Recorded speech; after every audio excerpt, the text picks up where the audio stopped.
So this poem of mine called Offerings to the Dead, I wanted to use that idea of offerings. Like, I love in those old ways that offerings are made to the dead, because the dead are that's the mysterious world.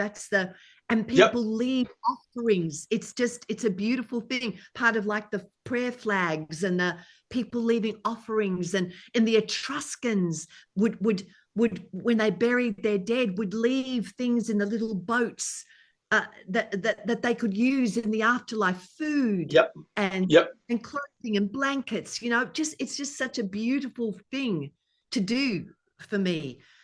So I wanted to use that idea to explore something. This is called Offerings to the Dead. So I'm imagining offerings to the dead, what I would leave, things that I would leave.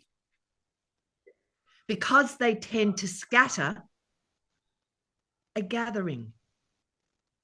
Because they drift in and out, old nets laid along the quay where the boats with the painted eyes are tied.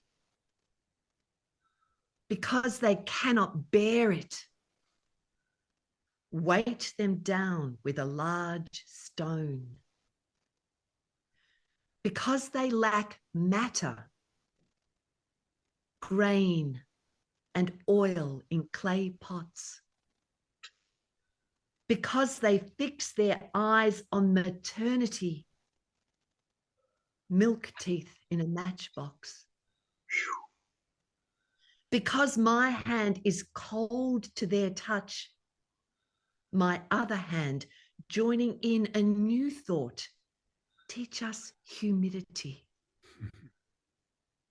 Because they settle on bone and shadow, a wall of wool systematically arranged in the graduated colours of the rainbow table. Because they refuse to numb in the salve of sorrow, a song to dance to, a slow tune, preferably with several references to the moon. Because they know not what was their undoing. Rag pages annotated with water blots. Because the harrowing follows hard upon the farrow, a brick to crush the head of the runt. Because only we are hounded by heaven, and the horns of hell blast and the bells jangle at noon. Silent water and birds brimming with sky. Because they carry on as if they were born for bereavement and close their stores every winter. Pure white leggy larkspur mixed with blue. Because all consequences are disastrous. The thirsty roots of a late summer lettuce charging the heart with long ago bitterness. Because day and night are the same, and they see only by headlights of funeral cars passing on and on and on. When will thy wheels be done? A sun word etched on water, its own name, soul. Because they beg a return fare. A stern reminder that a feather is a nest of barbs, and love is difficult, and the earth is hard. Because nothing offered by the living can bring back the dead. A bottle of medicine with a label telling them how to take it. Don't say it isn't mine. You were meant to find where it was kept, in the crawl space of must where you often crept. Drink it down, and when your teeth turn brown, like the jug and the bread and the wine and the bird trapped in the thicket and the iron in the apple, you will know the difference between a doctor's visit and the feeling you existed. because though they are as close as the quill to the follicle, but you can't hear them and they don't listen. Spring what you think, because God is a soft hollow, the softest down there ever was, and nothing can come between the dead and love. Wow. Great poem. Mm. There's a lot What of an life. ending. Yeah. This boils a lot of life down into lines. But that is the great, beautiful mystery of all to me, and I know you're not feeling it over there in America right now, Al. Right. The great mystery of this whole experience is the ongoingness of love. There's no barrier that can come between us and love. Like we're trying to reach the dead. This is all about keeping contact, somehow communicating with the dead, trying to feel that it's not gone, that they are not gone when they feel gone on their side, and we can't touch each other and all these things. But what it all comes down to is that we're alive. We're all alive. It's all here alive, and you can taste it and experience it. And nothing can come between the dead and love. And a poem that wants to touch on this, that takes on a ritualistic form as this one does. Yeah, yeah. Thing. It's almost a catechism or a call and response. Yeah. Call and response, yes. Because what you leave them, because this is what, because of this, because you leave them this, and this is the response. And sometimes, the play between the living and the dead. Yeah. But what is the difference between the living and the dead? So much and knowledge. I say, because love always exists, there is no difference between the living and the dead. Yeah. Love is what holds this all together. Love is the great mystery, the greatest force of all. The greatest power in the universe is love. And I'm nearly dead now. Like, I've been living 65 years now, and I'm not an innocent, naive hippie child anymore. I still know this to be true. Yeah. That love is the greatest power of all. Yep. And the greatest mystery of all. The way it survives. Who said what survives of us? Is love. Larkin. Is love. Philip Larkin. Larkin. But the other thing is that this is, like Richard Wilbur saying, love calls us to the things of this world. Yeah. Which he supposedly gets from Augustine, but he could never find the source again when he kept looking. But in the Confessions, Augustine says things like that quite often. But love calls us to the things of this world. And there's that way in which the things of this world become, Emerson says, nature is the symbol of spirit. It becomes the way you want to see spirit is you see the things of this world. Yeah. The images are the things of the world. And Gerard Manley Hopkins does that too. Gerard Manley Hopkins done. It's in this world. Do you want to see God? Look, look, it's all around Pied you. Beauty. Yes, it's all around you. Now, but I know all sorts of lovely little private things about this poem. One of which is she's got a line that says, "Because night and day are the same, and they see only by the headlights of funeral cars passing on and on and on. When will thy wheels be done?" I love that. When will thy wheels be done? Thy will be done. Yeah. Thy wheels be done. Because of that, a sun word etched on water, its own name, sol, S-O-L, the Spanish word for sun. Well, Chrissy actually has a photograph I saw of it. sunlight sparkling on water in Oregon. And you can actually see the sunlight writing out the word soul. Really? Really? Yeah, I've got to. It's an unbelievable It's just thing like, to see. what? It's like the sun was writing its own name on the water. And I actually got a photo of it. SOL.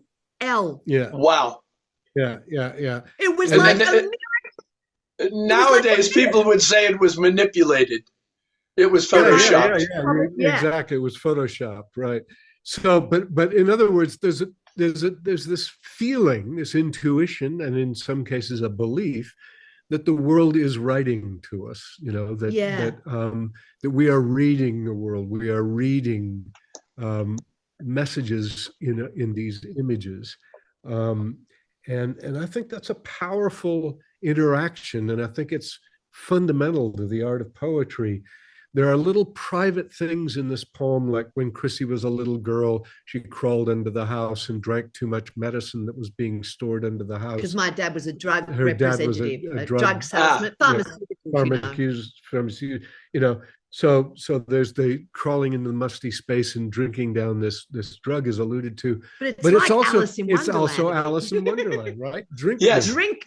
Me, yes. Right. One pill makes you larger and one pill makes you small. And the one that mother gives you doesn't do anything at all. Ask Alice when she's 10 feet tall. Well, but this poem is just full of messages, about the nature of interaction and connection in the world.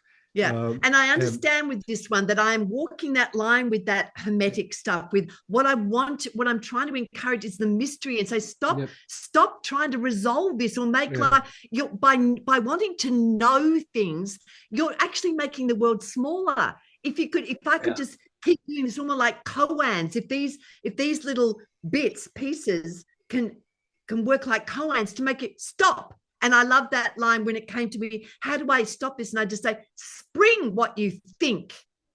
Spring it, let it out of the trap. Get out of the thought of what you think and just accept what is. It's all here. Yes. Spring what you think. Spring as in springing a trap, be open, but also sprung rhythm. But also spring as in come to life. Yes. Resurrection. Spring, and also spring as in water being able to flow from the traps of the mind. Just because you're afraid of mystery, you're actually killing the mystery. Just the Greek word for spring, anixi, which means opening. There we go. Opening. Spring means opening. It's like, Great. That's great. Anixi. Yeah. I just really think that's what God is, a soft hollow, the softest down there ever was. And nothing can come between the dead and love. Nothing.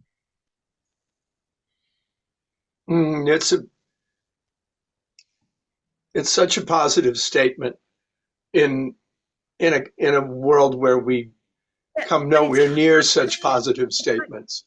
It's like it's hard earned, though. That's what I'm saying. I'm not just like some adolescent. It says here a stern reminder, because they beg a return fare. Ferryman, take me back to the other side. It doesn't work like that. Yes. Hang on a minute. A feather is a nest of barbs, which it is. Feathers seem soft, but they're actually made up of barb so they can all do their job. It's actually a very painful thing, a feather.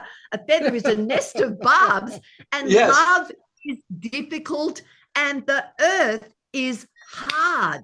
So stop idealizing this thing. I'm not being an idealist here. It's really anti-idealism, anti-head. The wisdom is hard won. It's knowing, and it's hard won. You're telling it like it is. I mean, that's what Chrissy tells it like it is. Could be the title. Like it is. People are blind. People are blind. Not long after that farrowing is the harrowing, and I've had to do this. when the little pigs are born, there's always a runt. That line is so strong. And that's why there's always a brick, because you got to get that runt and you got to bash its head in. Wow. I haven't done it, but my auntie, because I come from farming people, and my auntie said, you are not a farmer. You cannot be a farmer unless you can kill something, unless you know what to do. And hands up, I couldn't do it. So she took it and got the brick and just dispatched it. Yep. I mean, sorry, as soon as you come into this life, the hard stuff starts. Yep. Wow. No, there's so much strong stuff in this. It contains so much. Oh, you've got something great, Davey. Well, I thought I'd read a poem by somebody else just for the hell of it. And it's a great one too. Yeah, William Butler Yeats, The Cold Heaven, and it comes out of his mystical experiences, and it also is a kind of wondering about the dead. Yeah. And the living. So The Cold Heaven by William Butler Yeats. And I might just dwell on a few of these images after I read it. Yeah. Suddenly, I saw the cold and rook-delighting heaven that seemed as though ice burned and was but more ice. And thereupon, imagination and heart were driven so wild that every casual thought of that and this vanished and left but memories that should be out of season with the hot blood of youth, of love crossed long ago. And I took all the blame out of all sense and reason until I cried and trembled and rocked to and fro, riddled with light. Ah, when the ghost begins to quicken, confusion of the deathbed over, is it sent out naked on the roads, as the books say, and stricken by the injustice of the skies for punishment? Yeah. The poem Wow. is like, it's the living are suffering this punishment, this torment. And then he's asking, well, what about the dead? Yeah. When they're sent out on the road, are they stricken by the injustice of the skies for punishment? But just line after line, Yeats is packing it in, the cold and rook-delighting heaven. By the way, this is Greek again. Chrissy's often fond of reminding you that the soul is cold. Yeah. It's not a warm thing, it's cold. Yeah. The Greek word for soul, psyche or psyche, means cold. And the modern Greek word for a refrigerator is a psychio. It's a refrigerator is a cold soul, cold. Where you keep your beer, you keep your beer in the cold soul. The psychio. I love the cold. So that seemed as though ice burned and was but the more ice. I mean, Elizabeth Bishop comes around to this with cold, dark, deep, and absolutely clear. The feeling that cold, icy water burns when you get into it. When we get into the sea down here and swim, we're sometimes in wetsuits in winter, but our faces, when we submerge, it feels like the first feeling is that your face is burning. The first feeling of cold is burn. And I also think that oxymoron and paradox are essential components of lyricism and mysticism at the same time. Yeah. How can two opposite things be happening at the same time? Yeah. So this is how human language encounters this is the mystery. The mystery is the heart of paradox and ambiguity. Yeah. Ice burned and was but the more ice. Yeah. There's the feeling in the poem of being tortured by love, of that love that Chrissy was talking about is also a form of torture. For him, You're young and in love, and your love is not reciprocated. And I took all the blame out of all sense and reason until I cried and trembled and rocked to and fro. And by the way, that's what really disturbed people do. They rock back and forth like that, right, and rock to and fro, riddled with light. Riddled. It's one of my favorite little puns. You know, I've used myself in a poem, you know, but we're riddled with light. Yeah. We're shot through with light, but we're riddled. Like we said earlier, it's a riddle, you know, right, and enigmatic. It's riddling. Also, so it's just a poem. It's just a poem in which technique, as is so often true in Chrissy's poem, line after line is just packed with more meaning. So more meaning keeps opening up, and more contradiction keeps opening up. And then you're just left with this image of the ghost on the road, punished, you know, and the question of whether that's, is that the afterlife? Yeah. You're just sent out on the road like something naked and you know, unforgiven. Under the unjust skies. Yeah. I mean, he starts with the cold heaven, the cold and roof delighting heaven. I saw this, and that's the first image. And then the last image is the soul let loose under the unjust skies. Yeah. And I mean, for me, the turn in the poem is I took all the blame out of all sense and reason. Well, then why did you take all the blame, Bill? It was out of all sense and reason. You didn't have to take all the blame. But of course, he's Yeats, and yes, he did. He's Yeats. Why did he do it? Because he's Yeats. That's it. Somebody had to do that job, and luckily it wasn't us. Yeah.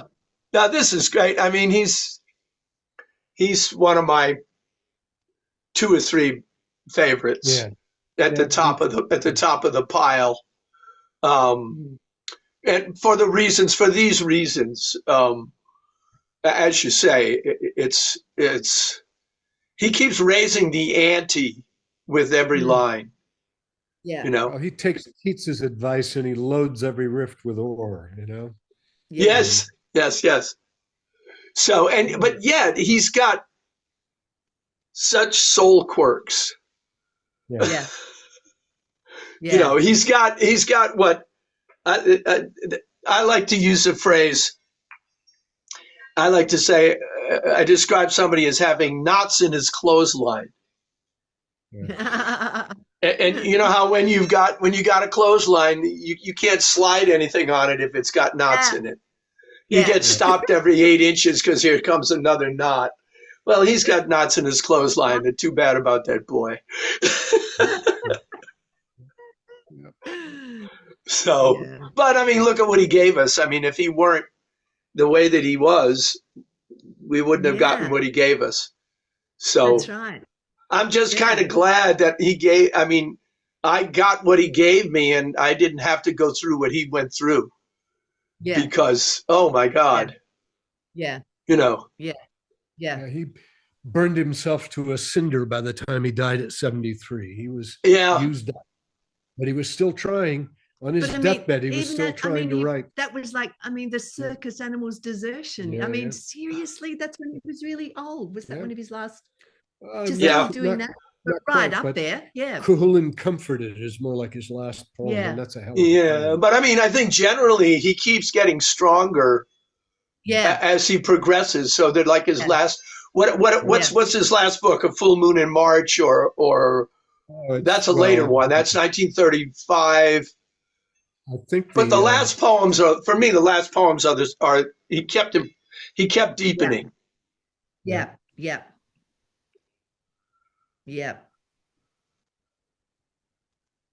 Wow. No, see, that's the thing. I don't mind. I like cold comfort. Yeah. Cold is a comfort to me. I don't want to be comforted. And I think that the avoidance of mystery or trying to demystify the world is a kind of way of being comfortable. I'm comfortable now. I don't have to feel anxious or afraid. I'm comfortable. I don't want art to comfort me. I do not look to poems for comfort. Yeah. I don't Yes. look any comfort. It is not what drives me at all, and never has been. So cold comfort is all right with me. Yeah. I mean, fear is our inheritance. Yeah. We shouldn't look to make it go away. We should look to how to live with it. Yeah. It is so of course that's part of what poetry should embrace. Yeah, it's the beginning of wisdom, isn't it? Fear is the beginning of wisdom. Fear, when examining our fear, is what leads us to. Yeah, I mean, we don't want to make everything anodyne. We don't want to take away all the discomforts, because they're what makes us, if they don't destroy us. The trouble is lots of people just get too crushed, and then they, Ritual doesn't resolve mystery; it resides with mystery. Yeah. It makes a space for us to live with it. Yeah, I think poetry is, and that's where we should be. We should be able to live with it. We shouldn't be turning our backs on it or making it go away. Or, I mean, there's no mystery in Disneyland. Yeah, that's right. Yeah, and again, this is why poetry should be the centerpiece and the vital stabilizing part of every culture, as it once probably could have been. Well, and this is why when Jesus said, "I bring not peace but a sword," I mean, poetry's got to also bring a sword. Yeah. Yep. Wow. Well, okay. So I guess as we've been talking, I've made an adjustment. So I'm gonna. This is my fourth poem, and it is something that you've seen. But my last one is going to be something that you haven't seen. But the fourth one is goes back to my my childhood love for physics. I thought I was going to be a theoretical physicist when I was 12 years old. And oh wow, did you really? Yeah, but what I learned over time, one thing I learned was that the language of physics is not English but math. And I had more arrows in my quiver in English than I did in math. I was okay in math, but I didn't have any particular flair. But the other thing was, I came to understand that what I loved about physics was its metaphorical capacity. That actually I was seeing the world in metaphorical terms through physics. And that's what's going on in this poem. It's called What Lies Beyond. And this actually happened. I'll explain it after I read it, if it isn't clear in the poem itself. What lies beyond? Einstein declared that the experiment determines what can be observed. One day, while driving by a fenced-in private club, whose property I wasn't privileged to view, the tight slats seemed to forbid sight, I shifted focus to the slits. My speed repeated light from narrow apertures, and in the blur, I clearly saw beyond. Red clay, black nets, blue posts, a judge's chair in gleaming white, a well-kept paradise, all undisturbed. By narrowest of means, I'd seen through solid fencing, just as though it wasn't there, and got a deeper look. What was it? Trick of sight conditioned by peculiar operation of the eye? Symbolic view of heaven waiting for the souls of the deserving? Model of the quantum states with simultaneous realities determined in the mind of the observer? Yes, and perhaps. I love that. Yeah, that final. That's a terrific last line. That's a great kick. Yeah, the last line is fantastic. It helps if But you hear me read it, of course. I love the way you took that Einsteinian, thing about observation and point out that under certain circumstances you can see through a solid wall. I mean, the same way that how come I can't just put my finger through my flesh here because I know that it's just a bunch of atoms. Atoms are mostly space, yes. But it's the forces of cohesion there that make it feel solid to me. Yeah, the electromagnetic forces. It's true. Yeah. But this is a real thing. I go by this fence every day when I'm driving home, and the slats are about 2 inches wide, and the space between them is maybe a 1/4 inch. Yeah. And if I'm driving about 30 miles an hour, they become a blur, and I can focus beyond, and I can see what's on the other side of the fence.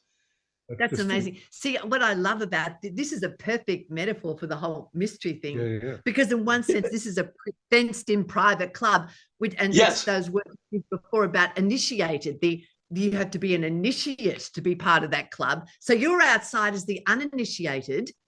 Yep. You're not a member of the club. You can't get in. But look what happens. So this mysterious thing where you can actually become part of the inner. You are given admission through the power of, what is it? The power of, well, we don't really know. Yes. Yeah, it's how we observe. We become initiated. Yes. Yeah, if we can learn how to observe, two people going by this same fence, one sees the fence, the other one sees what's through the fence. And what they see are objectively identical pieces of information. It's all about, as Einstein says, the experiment determines what can be observed. So if you run the experiment properly, you can observe through the fence. So anyway, this was one of those things that, I mean, as you say, Chrissy, it works very nicely as a metaphor, but it was real before it lent itself to being a metaphor. And I amuse myself every time I drive this stretch of road by looking through the fence to see if there's never anybody playing. It's what they have are grass tennis courts, and there's never. It's a private club. They spend a lot of money to maintain their grass tennis courts, but I've never seen anyone playing on them. Yeah. Wow. That is bizarre. It is. It's bizarre. It is. So anyway, so that's the deal. So now we've got one more round. Yeah, and I'm just trying to still. I was never mind. Trying to decide which one to go with, because once I want to finish with this, that I think, like with love, the other great and abiding mystery of life for me is beauty. So, David, do you think I should do What Beauty Sleeps or In the Angelic Deep? I don't know which one you should do. I'd like you to do What Beauty Sleeps if I have any influence. I'll do that. Here we go. What Beauty Sleeps. Thank you. What beauty sleeps in the suicide house, behind the bolted door, behind the wooded gravel drive? What dreams does beauty dream inside the empty hall with blood on the floor? What beauty sleeps in the suicide brook, unmoving as a stone, far from friends and talk of war, far from the fierce and soundless star? Who draws near beauty all alone? What beauty sleeps by the suicide stove in the kitchen at Primrose Hill, with the keys inside when the door blows shut and every window crack stopped up? What hole can beauty hope to fill? What beauty sleeps in the hospital ward behind two human eyes? If callers come with undead flowers and beauty sleeps on where nightmares are, beside a twin who wakes and cries. Wow. But we've come a long way from Keats. Yeah.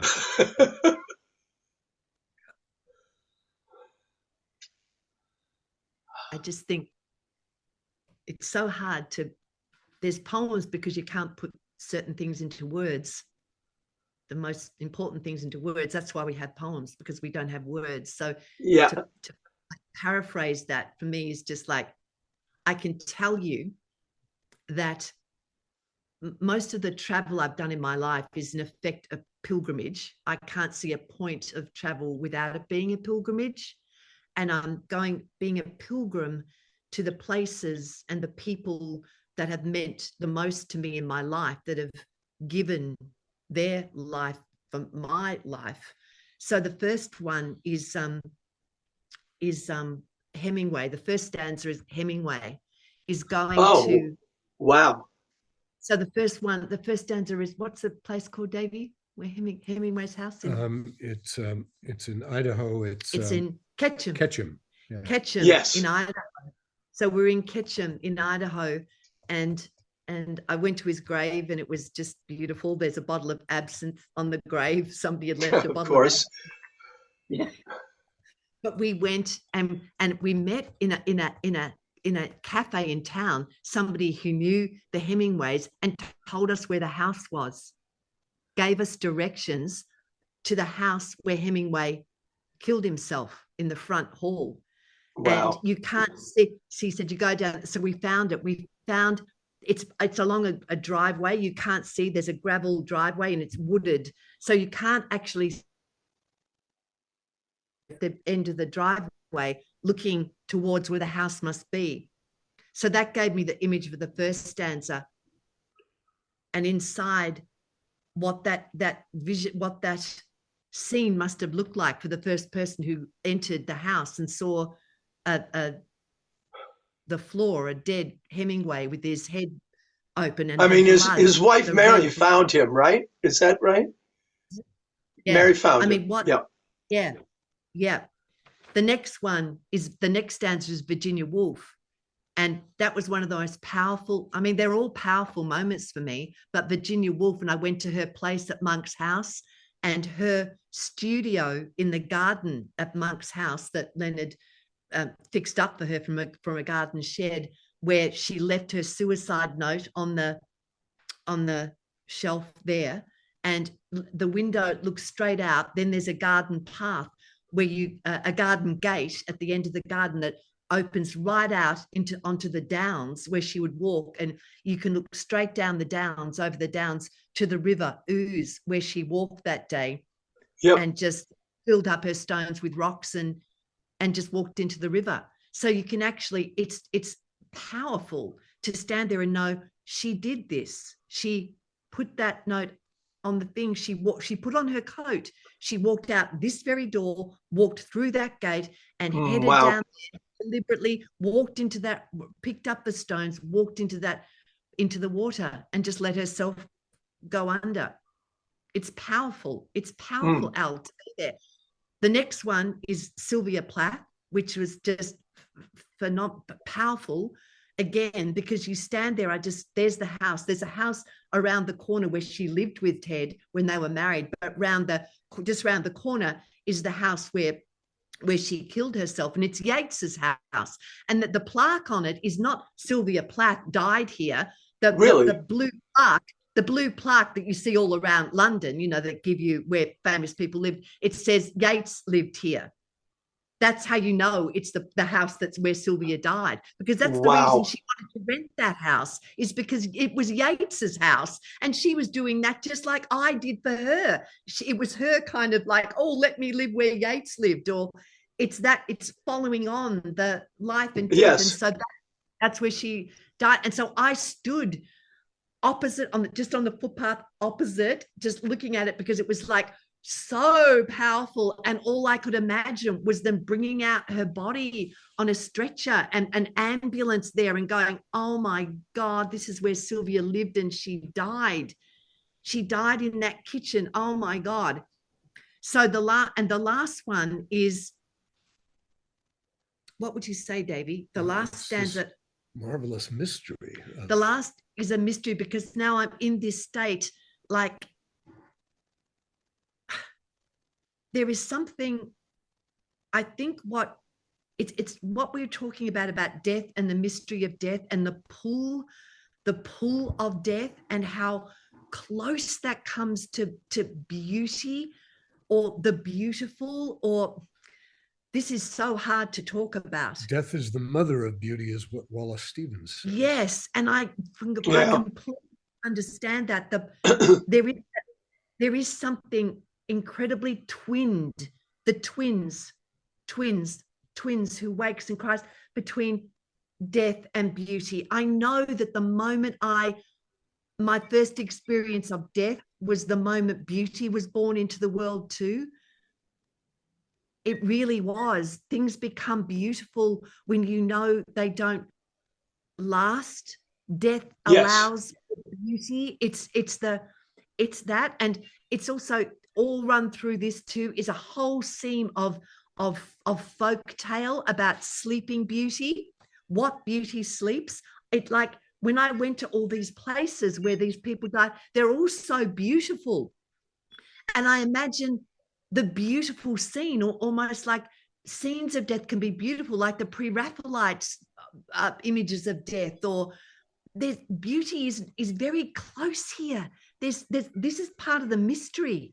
There's a mystery. There's a beautiful sense of peace almost in death, and I can understand the draw of it, the pull of it, and why each one of these figures moved into that space.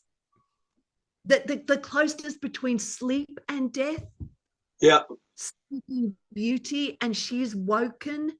I think that one is the last one is something about that beauty that got entranced by death is woken up, but then cries, because you can't really escape it. That death, sleep and death are brothers. I mean, Hypnos and, who is it, David? Thanatos and Hypnos in Greek mythology are brothers, and they're identical. You can't tell them apart. The sleeping, are you awake or asleep? Yeah. Fled is that music. Do I wake? Yes. Do I wake or sleep? Yeah, it's So all that is here, and it's all a question. Each one of these a question with question marks. Yes.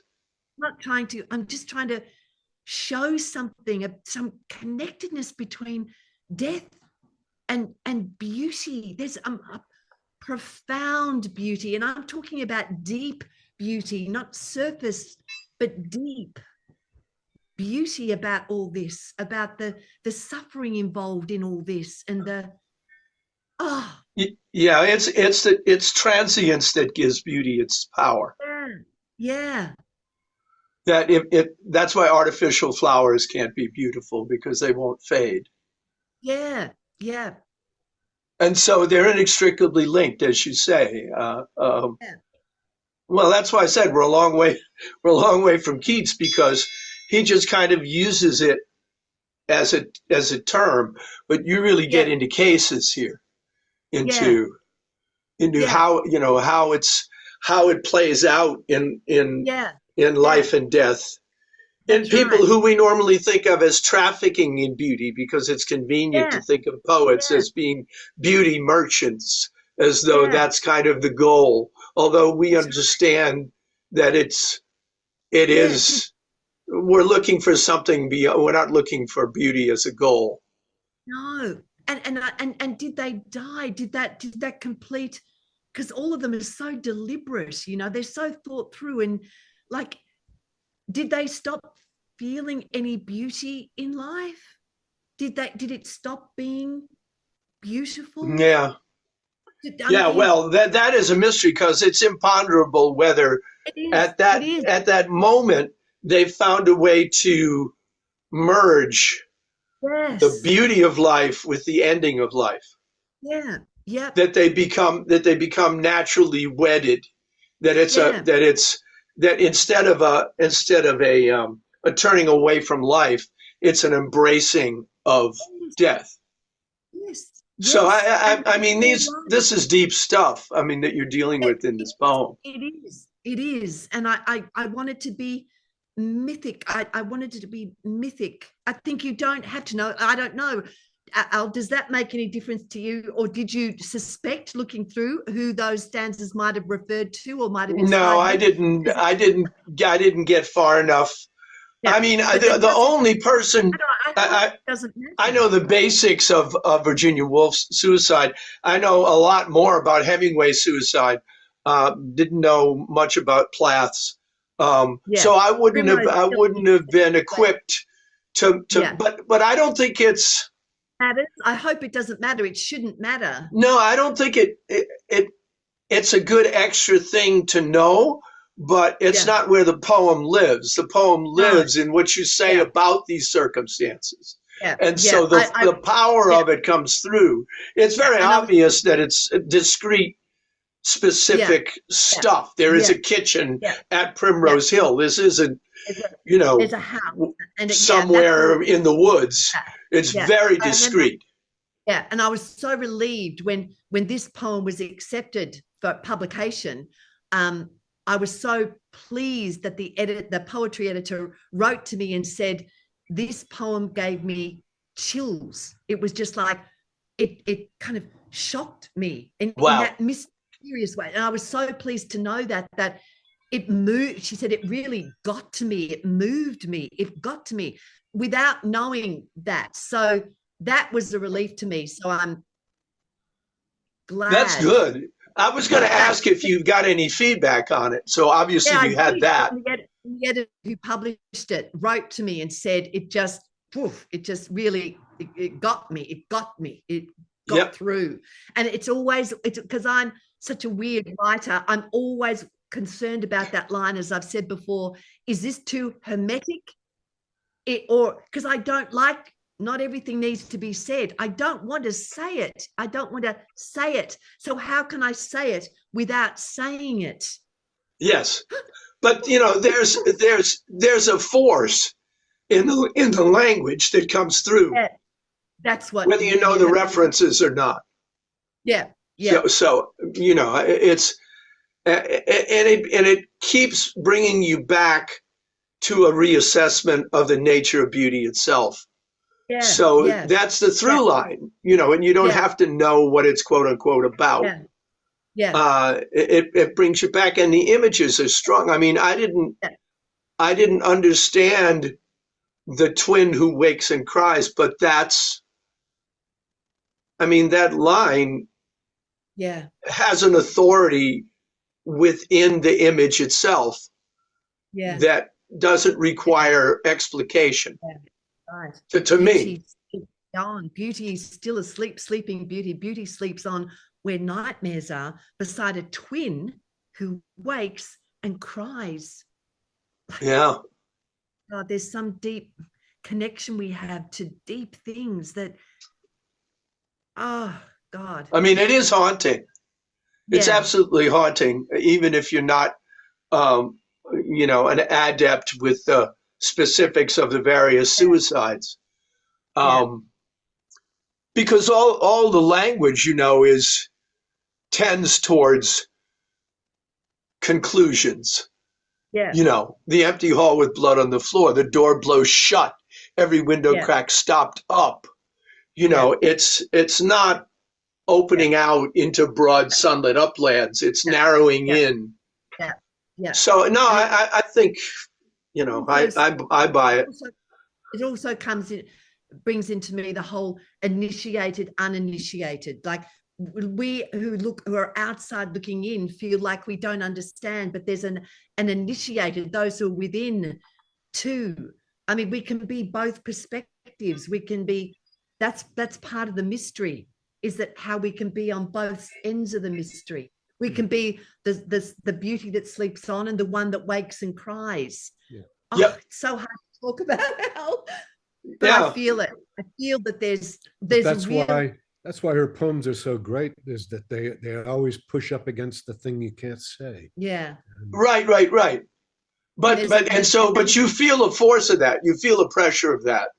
Yeah. So you know something is going on.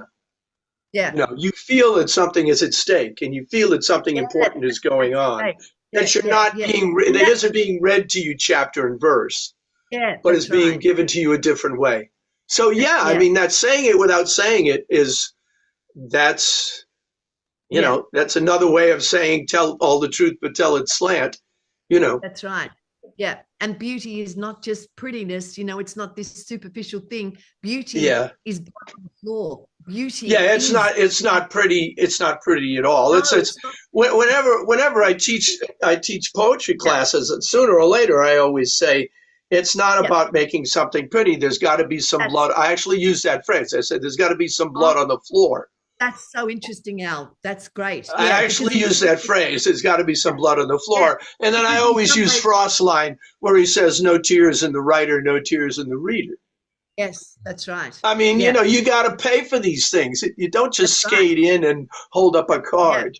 Yeah. And in ways like you keep saying, Al, this isn't Disneyland. I mean, this is also, I suppose part of this in me was a critique of, Sleeping Beauty type Disneyland images, that everything's become Disneyfied. I mean, the grim stories that they've taken and turned into Disney versions is just the originals are violent terrible things. And children are great with that. Yeah. So it's a critique of the modern Disneyfied version of beauty as well. Because I'm saying, look here, look at the truth of this, look at human suffering, look at this. There you will find real beauty. There is beauty. Yeah. Well, but people don't have the stomach for it anymore. They've been bred away from it, unfortunately. So take it away, Mr. Mason. I'm going to end with a little piece of ritual. One of the things I've worked on in the past decade is a version of the Oresteia of Aeschylus. It's really a revision of it. And 2 bits of it are going to be in my new book. This is the final poem in the book. And, so the play is about killing and vengeance, a cycle of killing and vengeance, the like of which is all too common in our world today. Yeah. And it's about the effort to bring the world toward justice through persuasion and through the intervention of the gods and all that. The Furies, these destructive, primitive forces, are set loose upon the world and are tamed through justice to the Eumenides, the kindly ones. And in my version of the play, this is the final chant of the Eumenides. I love this. We are going now, but we will never leave. When you were on your knees, your hands in the earth, we are facing you. When the new shoots push up from the land, we are facing you. When the trees moan and drop their leaves, we are facing you. When you press the oil, we anoint you. When you turn to the east, we are rising with you. When you turn to the west, we are setting with you. When the lightning cuts the sky, we are crying. It will shake us too. Leave the hate that gave us birth, seeking water under earth. Remember us. Remember us. Hymn to the gods, remember us. Hateful heart, remember us. Grieving heart, remember us. Warring heart, remember us. Aging heart, remember us. Infant heart, remember us. Unseeing heart, remember us. Peaceful heart, remember us. Savor the honey, savor the salt. Remember us. Remember us. Mm. It's so beautiful. The Eumenides, Mm. Davy. They were the Furies. What Eumenides means sweet. The kindly Good, ones, kindly ones. is the way it's usually The translated. kindly ones. Yeah, I mean, they're transformed from the Furies that exact vengeance and Yeah. torment Orestes, Yeah. who at the very, I mean, he was caught in an impossible bargain, having to kill his mother because she had killed his father. Mm. And he's tormented, but I mean, but at the end, and this is supposed to be a turning point in the development of Greek mythological culture, that the Furies are transformed into the Eumenides, and that this is almost the first instance of mercy as a form of resolution, as opposed to vengeance. My play is called The Mercy, a new Oresteia. And they're Nice. not banished from the land. They're left to live under the city. So they will always be there under the city. And ritual is to remember them, remember their existence too. Yeah. Mm. Yeah. Now, the language in the first stanza, the diction of it reminded me a little bit of Native American language. I don't know if you thought about it in those terms. No, I didn't at all. No. But you know what I mean, I think. Yeah, that's right. To honor the earth because the ancestors are there. Like that. It's when you turn to the east, we are rising with you. When you turn to the west, we are setting with you. It's the integration with the natural forces. Yeah. That's what I identify with Native American culture, that they're living not in opposition to natural forces, but with the flow of natural forces. And then this is at this stage in the myth, this is the Eumenides identifying themselves in harmony with the natural forces. That they're not, they're no longer meting out punishment. This is extraordinary. So is this going to be, when this is done, when this is staged, are they going to adopt a kind of a chorus function, which is to say, will this be an actual chant, or are you just calling it a chant? I don't know if it'll ever be staged. The man I was writing it for died, so that theater company is out of the picture now. So I don't know what's going to happen with it. But what I've done is, generally speaking, I've divided the chorus up into separate individual speakers in each of the plays and created characters out of them because chants can blur the sound of the language so much. This is probably the only place where the whole chorus is speaking together. So that's why it's written so simply and ritualistically, so that it can be understood. Okay, but you're not going to break out in the second part, you're not going to break it out into individual voices per line. It hadn't been my plan. I suppose a director could decide to do that. But yeah, I only say that because when you get to the repetition of the hateful heart, grieving heart, warring heart, etc., if you have different voices, it lends, it lends something that or for that matter, if you split the line up so that the group says "remember us," but an individual starts the line in each case. so that it becomes this kind of call and response. But I mean, these are all just staging ideas, which I'm sorry to hear that the person you were writing it for is not going to make it possible for you to carry it through, because no, I really think Al and Davey, that the Greeks, we've invoked them a lot today because, well, the word itself, mystery, is a Greek word. And I think that the Greeks really understand this intersection we've been talking at, or keep coming to, between death and beauty and difficulty and love. That it's there in Greek culture. And I just wanted to tell you that, just reminded me that the line in the poem, savor the honey, savor the salt. Well, on the couple of occasions that I went with Davey with a group of American students from his college to Greece to spend a couple of weeks, when we went to Delphi, home of the gods, we would walk the Delphi path up towards Mount Parnassus from the village, up the path, up the mountain, where you can look down on the archaeological site and look up to Mount Parnassus. But I would take with me a little, I would actually pinch it from the hotel dining room, a little shaker of salt and a little pot of honey. Really?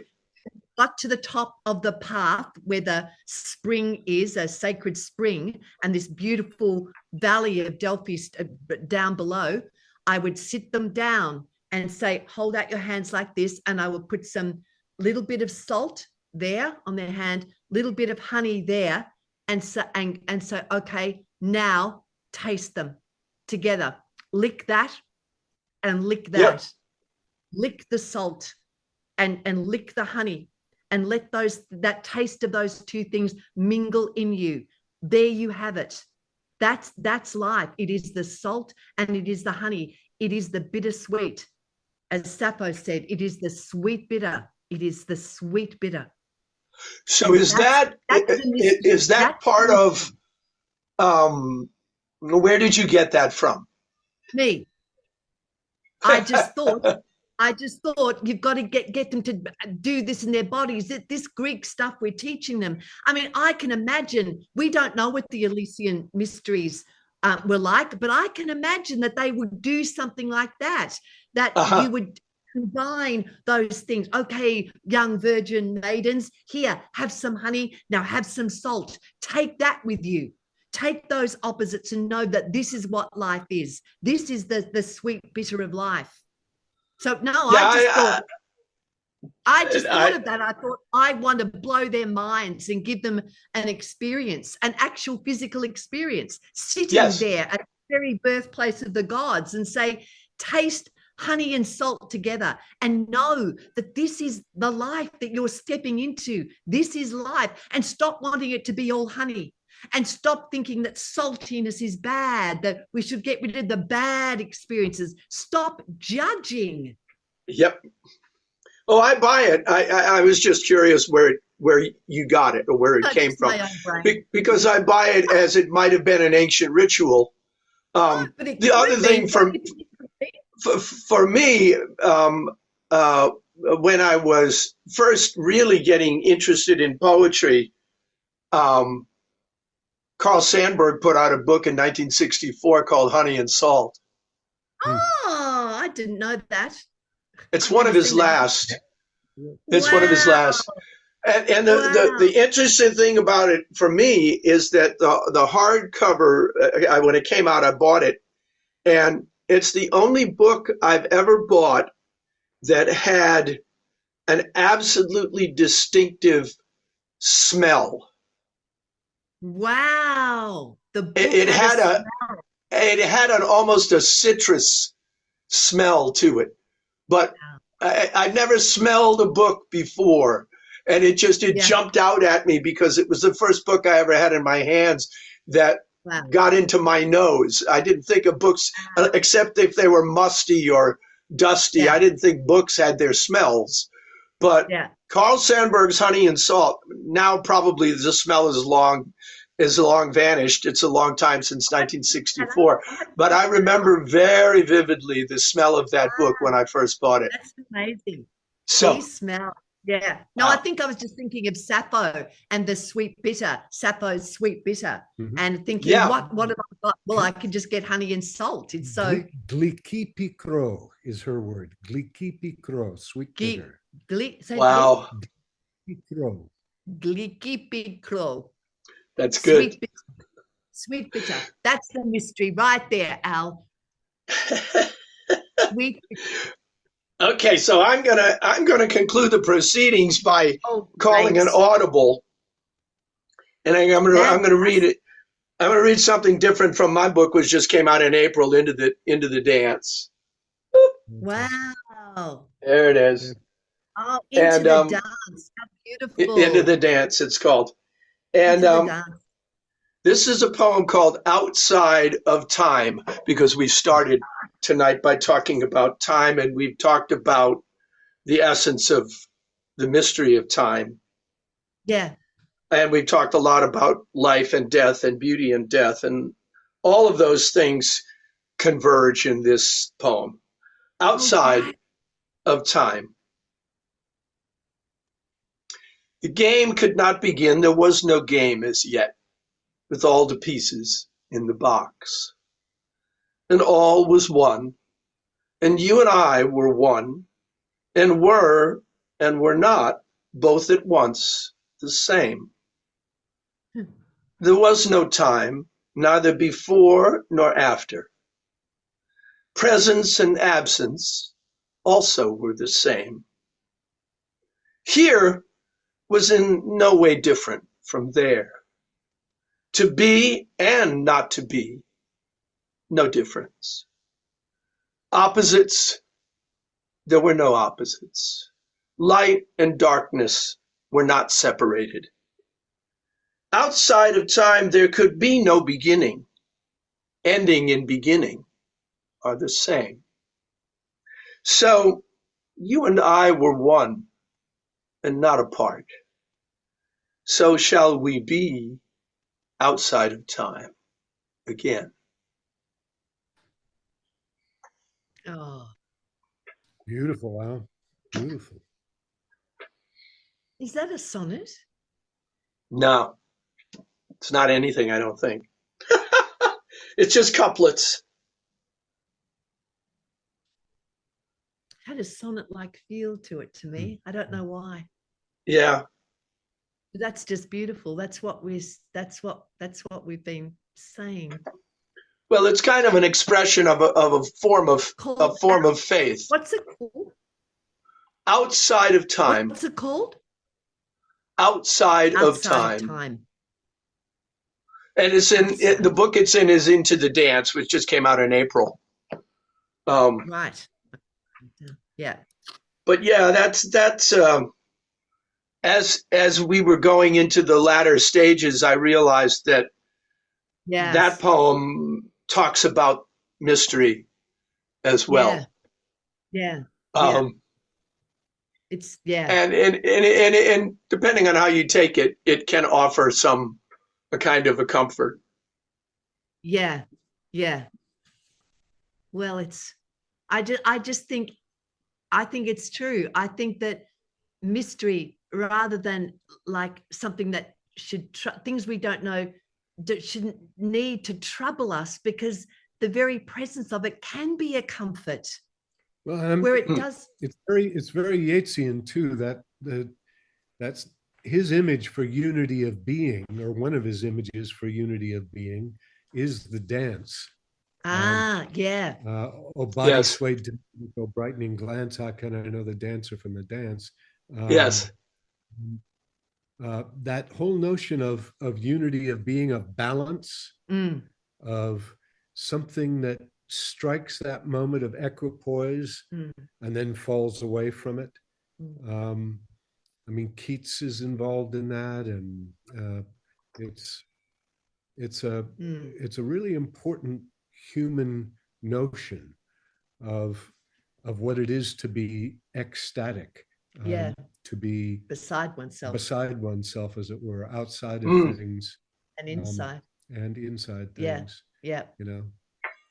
Yeah. I have a poem in my first book that is in part an answer to how can we tell the dancer from the dance, where the tie-up line is the dancer asks the question that is answered by the dance. Yeah. Yeah. That it's in the being. It's in the being. It's not in the answer. It's in the being. Yeah. Yeah. Yeah. That's in the act of dancing. Yeah. Yeah. Yeah. So. Yeah. Which wow. Which well. Self-forgetfulness. Yeah. Self-forgetfulness. Yeah. I think self-forgetfulness is at the heart of this. I think it's what all art is. Art is a practice of self-forgetfulness. Yes. And that's what. Well, we're trying to get deeper. We're trying to get beyond the ego. Yeah. We're not trying to get away. We're trying to get back to our true nature. I think we're trying to get back to our animal selves, our true selves, which is why I just want to finish one last thought with the other person that we started with, that I said with my two names, Heaney and Bishop. I think one of the great poems about all we've been talking about is the moose. When that I don't know this. Elizabeth Go Bishop. and read. It's a long poem, Al. It's called The Moose by Elizabeth Bishop. And it's just about the bus ride. And it just takes you on a bus ride until out of the darkness, a moose steps onto the road and the bus driver has to pull up. And all the people in the bus are going, some of the passengers exclaim in whispers, childishly, softly, oh, sure are big creatures. It's awful plain. Look, it's a she. Taking her time, she looks the bus over, grand, otherworldly. Why do we all feel this sweet sensation of joy? And wow. The bus moves away and it's just beautiful. The moose in the moonlight in the background, and the smell of moose and the smell of gasoline and the smell. But the thing is, this to me, this animal soul encounter, that is the perfect image of the mystery of otherness, which is actually an otherness which is deep within us. Our own animal creaturely self is the biggest mystery to us of all. Our own twin, like the twin in the poem. That is just, to me, is the symbol of that, is the image of that, this grand worldly thing which brings us to a sensation of joy. Yes. It's Frost has a poem about a stag that crashes through the underbrush. Do you know this one? Yeah. Sounds like where there's a disturbing of the underbrush and the leaves, and he doesn't know what it is, and all of a sudden this stag breaks through, and it's a similar kind of thing. It's like out of the marvelous. Out of the marvelous, as he would say. Where got I that truth? Out of the dark it came. No, out of the forest loam. Out of the dark it came. Out of the night where lay the crowns of Nineveh. Do you know this one? This is also Yeats. Whence got I that truth? I'm not getting it exactly right. But yeah. He knew how to characterize the unseen, unknown sources of things. That's right. And all this stuff does, and I think that all the poetry does, and all one of the true purposes of poetry, I think, is to bring us back to the body. To bring us back to the body. Well, hopefully, because we're a terribly neck up society. Yeah, that's right. Yeah, back to the body. Yeah, we really need to be reintegrated, and there are people who understand that and try to solve it by paying attention to their bodies, to their, to work out and run and do things like that. Yeah. But it isn't enough to remember your body. You've got to reintegrate your mind and your body. Yeah, to me, it's to the animal self. It's the creatureliness of us. Yes. Not just the literal body, but the I write about that. I write about that too. I got something in this new book. Same thing. The end of the poem is, we've got to remain, your best bet is to remain an animal, is the last line. Yeah, that's what it is. The mystery is that we hold the mystery. We hold our own mystery. Yeah, we're the incarnation of it, but we don't recognize our own selves. Well, okay, so we've gone on for a beautiful long time, and I haven't thought about the parlous state of this body politic even once. So I am completely in your debt. This has been a blessed reprieve from the daily nonsense by which we are assaulted. So this has been terrific. Like this. It's been great to see you. Good to see you. Yeah. Al. Thank you. Yeah, Thank you. likewise.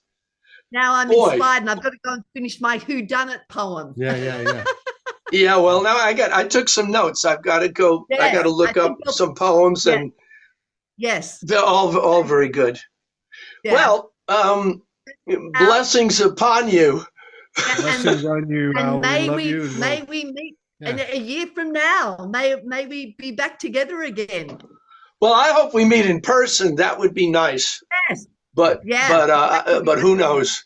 Who knows what that would take? But well, it would take. He's planning a trip, so this is all in the works at the moment. So, well, keep me informed, because I'm planning on being here. So yeah. Okay, Al. Well, take care of yourself, my friend. I will do my best, and I'm glad you have each other. I think you're a tremendously apt and blessed pair. Yes. Long may you wave. It's a good thing to behold. You too. Yeah. So. Thank you, Al. It's beautiful. Okay. So kisses. Bye-bye. Yes.